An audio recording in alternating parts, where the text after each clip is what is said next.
Right, this is an interesting one. So we've got a pendulum and we put some weights on it, and obviously if we displace it, it will move back and forward, it'll oscillate. So we can put an amount of energy in, it will swing back and forth. So if we just put a little bit of energy in, a little bit of displacement in gravity, and let it go, it's going to run for a time. It's going to wind down to friction over time. The energy we put in will be lost to friction. And there we go, it stops. So we put a small amount of energy in. If we put more energy in, so we displace it further in gravity, give it more potential energy that can convert into kinetic energy, and we let it go, we can see now that we put more energy into the system, and therefore we'll get more energy out of the system, because this system conserves energy very well. So we can see now, obviously, it's running for a longer time. It will take more time to wind down to friction because we put more energy in to start with. But the interesting thing is here, obviously, if we were thinking of gravity as a time-dependent force, we know that if we lift it to this position or this position or this position or this position, and when we let it go, it's going to be in gravity the same amount of time. So as we've just shown there, a small displacement runs for a certain amount of time. So, and if we displace it further, it's going to fall for the same amount of time. But the system now has more energy in it and will run for longer. So if gravity was a time-dependent force, we've just dropped both of them. You know, they spent the same amount of time in gravity, but there's clearly more energy in the system. So the time it took in gravity to fall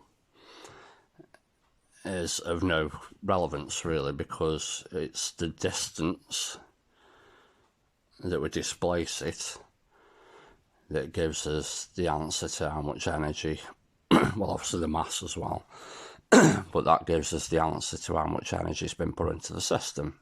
The time, you know, and again, even with time, I could raise that to there, you know, I could do it quickly, or I could do it really slowly. But whichever position I raise it to, doesn't matter how long it takes me to get it there. Yeah, I could take a week. You know, I could just, like a snail's pace, I could take a week to get it to there. But when I let it go, I'm only going to get the same energy. So the time it takes me to lift it is of no importance really. And obviously the time it takes to fall is the same. So if gravity was a time-dependent force,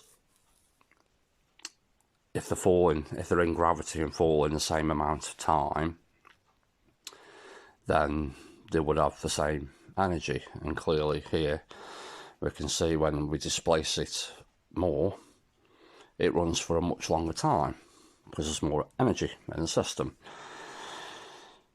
And if we use gravity, you know, say, well, the longer it's in gravity, or the, you know, in this case, they're both in gravity, they're both falling in gravity for the same amount of time. The only difference is the distance or the height that we're displacing it. That's the only difference. So there's no time needed in the equation. We've got the mass, we've got gravity, and we can measure the height of how far we displaced it. And the more we displace it, the more energetic it is. So we can just use mgh. There's no need for time in the equation. And there you can see, you know, just by displacing it a little bit further, it runs for a much longer time. Small displacement, small amount of energy, it will wind down to friction, and obviously they will all wind down to friction no matter how much energy we put in. Ultimately it's winding down to friction and it will come to a stop.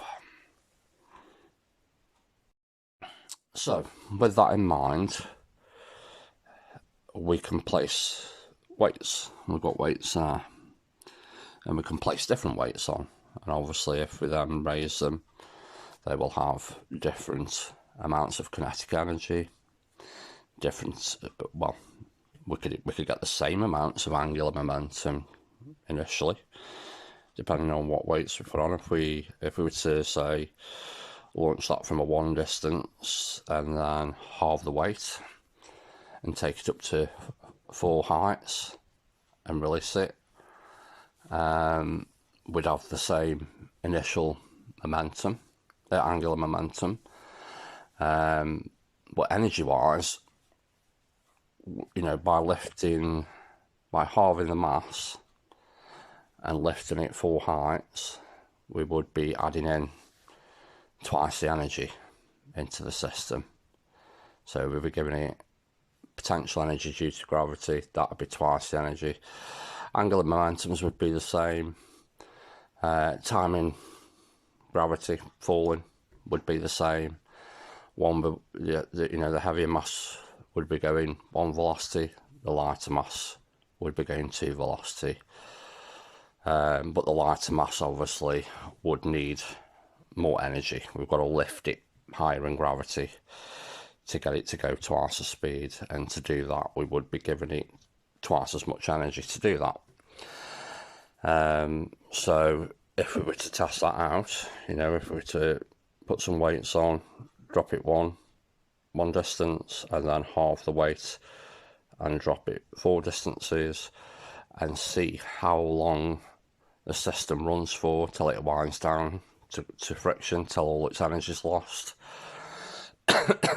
If we were to say the momentums are equal and therefore the energy would be equal, and they would run for the same amount of time before they wind down to friction.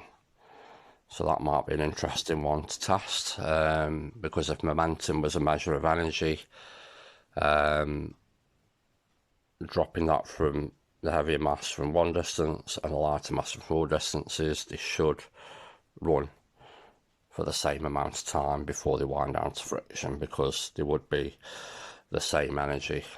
But obviously to get the half mass to twice the velocity, we are having to put more energy into the system to get that to happen. And if there's more energy in the system, and this system conserves energy very well, we should see some difference in the run time. So these will be the weights we're going to add. These will be as what we class as 2 mass. So place them on the scale, and we've got 82 grams roughly. I'll try that again. So yeah, 82 grams. We'll add that to the bottom of the pendulum. There's tape on there as well. I put a small amount of tape on as a stop, so each time when we put the weights on, they're in the same position as well. So we'll put the 82 grams on, we'll raise it to 1 height, we'll let it go, and there'll be an amount of run time before it winds down to friction.